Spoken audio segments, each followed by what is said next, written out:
When we started this investigation, NXIVM was thriving.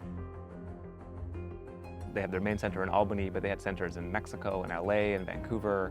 They had tons of students, enrollment was full, they had all kinds of workshops happening, and over the course of the investigation, we have watched this organization unravel.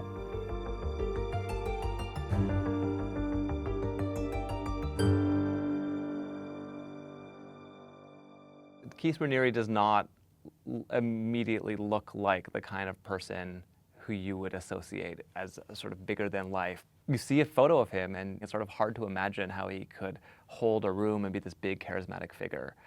But the story we heard again and again is that he has an ability to make you feel like you're the only person in the room. He has an ability to listen really intently. And that was one of the strong draws for people who had come to him for their personal development, for their personal growth. You felt like this guy got you. You felt like he was able to help you. You felt like he saw you in a way that most people couldn't see you. So I think that was really at the center of his charisma and his charm.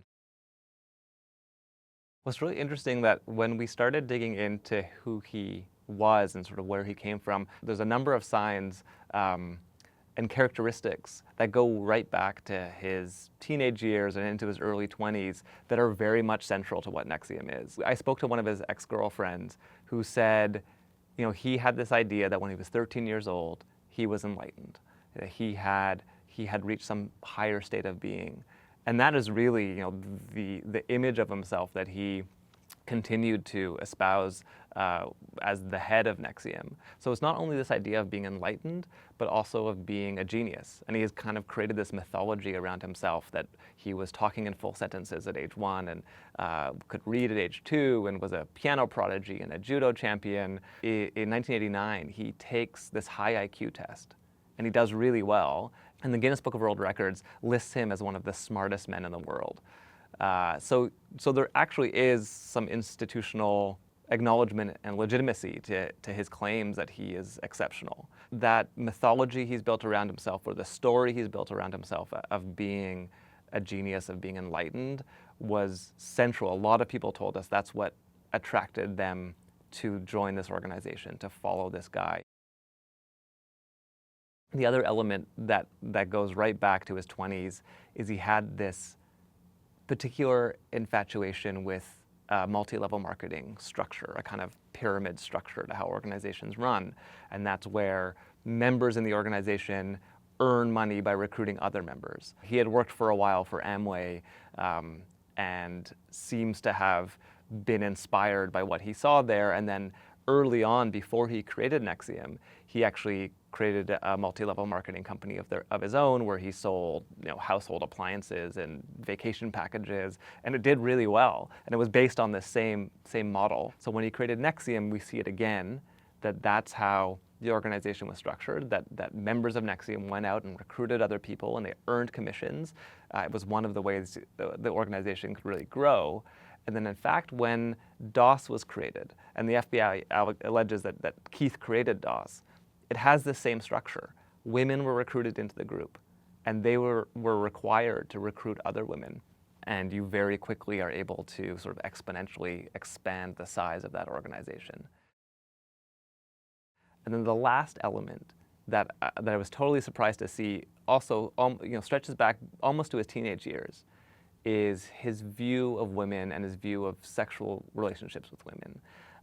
And there's a really a strong misogynistic undertone to NXIVM, that people are taught about these inherent differences between men and women. And one of those elements is that men are naturally polyamorous. They need to have multiple partners, and women are naturally monogamous. And going back to his 20s, he already had polyamorous relationships with a number of women who were solely devoted to him and were okay with him having multiple partners. And the FBI alleges that in NXIVM, he had 15 to 20 women in a so-called harem who had committed to him for life, committed to be only to have sex with him and to keep that relationship secret and to be okay with him having relationships with multiple women. And so in 1998, Keith Raniere and Nancy Salzman created NXIVM. The story we've heard is they had this epic 4-day meeting. Nancy Salzman was this expert therapist in neuro-linguistic programming. They have this meeting, it's the meeting of these two minds, and they create what is now called NXIVM. Within it, Keith Raniere is going to be the spiritual leader of it, the kind of resident philosopher, and he is called Vanguard. Nancy Salzman is called Prefect. And he really takes on this role as the spiritual leader, as the resident philosopher within the organization. He becomes a renunciate, which means he renounces all his connections to material goods. He doesn't own a car. He doesn't. He claimed in one interview that he doesn't even know the shirt he's going to wear every morning. That's sort of just given to him as a donation from the community. He is driven around by other members of his inner circle. He sleeps most of the day apparently and is up late into the night, and that's when he writes a lot of the curriculum. He has this vision that he wants to become someone who's seen as an ethical leader, an advisor to world leaders, but he actually exists in this very small kind of triangle within Albany, New York, or just outside of Albany, New York, just a few kilometers between his house, where he lives in this small community. There's a volleyball court a couple kilometers away where he plays every Tuesdays and Thursdays, and members of NXIVM are encouraged to come there, and it's a time that they can interact with him, and between points or between games, they can come up to him and whisper in his ear and ask him questions. So there's this interesting tension between someone who wanted to be seen as this kind of worldly figure, but then just existed in this small little circle. And he actually, we've heard from people we talk to, that once you climb up the ladder of the organization, once you get more involved in the organization, there is a lot of pressure for you to move to Albany, to be closer to the center of it, and to come sort of be in his orbit more directly. So Keith's public image is really based on this narrative, this mythology he built around himself as being a genius, as being enlightened, and being a highly ethical person. And that's the public image that he wanted to portray. And I would say that one of the biggest successes he had in giving this kind of image legitimacy was the Dalai Lama came in 2009 on an invitation from the group to come speak in Albany. And this was a huge success for the organization. And he really played this up as one of the reasons that you should come try out his workshops, try out his programs, follow this guy, because he had developed, he had turned his attention, his brilliant mind, to creating a personal growth system and a humanitarian system that was going to change the world. As you got closer to the center of this organization, you kind of peeled back the layers of the onion, people started to become privy to another side of Keith.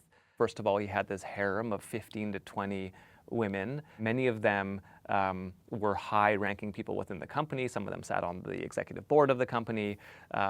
This was not something that was shared. People didn't know that. Some people I talked to said, "Oh, I thought he was celibate."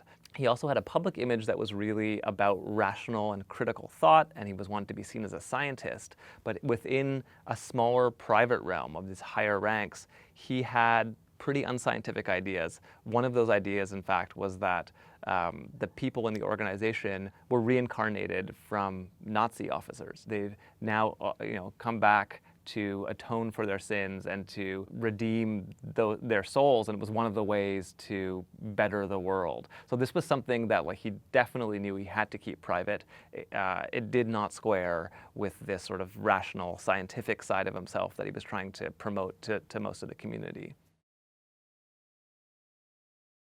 Keith Raniere's lawyers specifically say DOS was created by a group of women in the organization as a self-empowerment, a kind of separate, secret self-empowerment group by women for women. That everyone was part of it, was so consensually. They knew they were getting into. They were consenting adults. The FBI has a different story about what happened. Their claim is that DOS was created by Keith Raniere, and that he set up a kind of pyramid scheme that he was at the top of. And so he recruited, in the system, 6 slaves And he instructed them to go out and recruit 6 slaves, each of their own, and it would branch out that way. The FBI alleges that he used that system to instruct women within DOS to sleep with him. The allegation is that he used this system to get women within DOS to do work for free for the organization. And so if Keith Raniere is at the top of this, it's a very interesting question to ask, why would he create this? What is he up to? What is he doing here? People have pointed to a history of controlling women, a history of misogyny as well, and that this was the ultimate manifestation of his control over people and of women specifically. It'll be interesting to see what the prosecution says was behind the creation of DOS. They've certainly already uncovered and exposed some of the communication that he was having with women in DOS around the time that it was created. And that communication points to his interest in having women available to him as his sex slave. So the FBI has named Allison Mack as a co-conspirator. She has been charged with sex trafficking conspiracy, and racketeering conspiracy, amongst a number of other charges. So she has been implicated in potentially the creation and certainly the running of DOS. If this is true, it does seem to follow a pattern of Keith working with women to create projects. There's dozens of projects within NXIVM that are created as a kind of collaboration. Like, he seems to be more of the ideas guy, but then he has someone else he partners with to actually, enact these things. So the FBI allegation is that Allison Mack is the co-conspirator on this project, that she was one of Keith Raniere's slaves, and that she herself recruited other slaves to be part of DOS. And there are allegations that some of these women within the system were instructed by their masters to seduce Keith or to have sex with Keith. So I can say that Allison Mack is someone who is part of the smaller community, the kind of inner circle of NXIVM. She lived in Knox Woods, in this little neighborhood. In fact, she seems to have left her acting career to be a part of NXIVM and to really focus on her work in NXIVM. So if you look at the organization in terms of how they could use the tools to manipulate people, one of the things they did was to say, you need to ignore your gut instinct. You need to ignore the part of your mind that's saying this is not good, because that's what's holding you back in your life. But what that does is it takes away your critical thought. So when you're being asked to do something that is uncomfortable and that you don't want to do, or if you start to question what's going on here, and you have questions about Keith Raniere, you have questions about where the money is going, there's another part of your brain that starts to kick in and say, oh no, this is my issue. I always question everything. That's what's holding me back in terms of my personal growth. And that's one of the reasons why, when we heard stories of women, specifically the story of Sarah Edmondson, about being branded and going through this branding ceremony with a cauterizing pen. So it was a 45-minute ceremony that was incredibly painful. When I asked her, why didn't you just leave? She said, well, for years I've been part of this organization that had taken away that gut instinct. Every time that little voice popped up that said, this is not okay, I should get out of here, and she had been trained to ignore it. She had been trained to push past that. And so the things that at one point were seen as this system, this attractive system to kind of improve yourself in the world, can be flipped around and turned on its head and can be used to manipulate people as well. So we spent a long time trying to find someone inside NXIVM who would speak with us, and eventually we landed an interview with Keith Raniere's lawyer, Mark Agnifilo, and he has a very different take on Keith Raniere's involvement in NXIVM and DOS. Everyone here is not only an adult, they're well-to-do adults. They're adults that, for the most part, are educated, they're smart, they have financial opportunity, they're successful economically, and they have choices. These are not poor, put-upon people, who are desperate for a better life and will make choices against their self-interest. I think the government's position has elements of sexism in it. There are men in the United States who join fraternities and get branded. A lot of them are athletes. We see these tremendous brands on their, muscular arms when they're during football games and during other sporting activities, and we don't think anything of the fact that big, strong, athletic men brand themselves. Also, men join secret groups. The Masons are a secret group. There are scores of secret groups from Harvard and Yale and all these, elevated educational institutions, but it's men, so we don't think anything of it. Women want to be in a secret group and want to be branded, and all of a sudden we're very quick to say, oh, poor dears, they must be victims, because no right-thinking, free-willed woman would ever want that for herself, and I think that's sexist. And I think the government is playing into a sexist agenda. Men do these things, we call them Marines. Women do these things, we call them victims. The FBI says that Keith was using DOS to compel women to have sex with him. What does Keith say about that? Absolutely 100% false. I mean, Keith has a unique sex life. He has had multiple partners his entire life. They know about each other, and they're okay with it. I think most of the time. Not all the time, most of the time. But he makes no bones about it. This is who he is. And women choose to be intimate with Keith or not with that knowledge.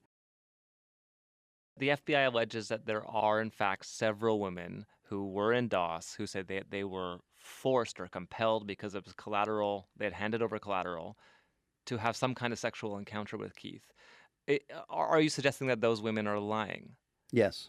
I'm saying they're lying. If they're saying that they were coerced to have sex with Keith, I'm saying they're lying. I think one of the really interesting questions that to ask, or one of the interesting pieces of his behavior to look at, is what kind of person would need the constant validation that he has built for himself within NXIVM. The way that manifests itself is that in every single NXIVM workshop you take, there's a photo of Keith Raniere on the wall, and part of the course is that you thank Keith Raniere. And then every year there's a 12-day celebration for his birthday, where people get up on stage and perform for him and wish him happy birthday and thank him. In fact, there's a huge element of NXIVM that's all about paying tribute, this idea of paying tribute and honoring people for the work they've done, and a lot of that is oriented towards thanking Keith Raniere. So it's an interesting question, what's going on with someone when they need that amount of constant validation? And one expert I spoke to said that, in his opinion, he sees that as a cover-up for a huge brokenness or absence that needs this kind of constant validation that he's okay and that he's worthwhile. And if he doesn't have that he would fall apart. So that's one theory about what's going on. It's hard to imagine that NXIVM could exist without him there and active.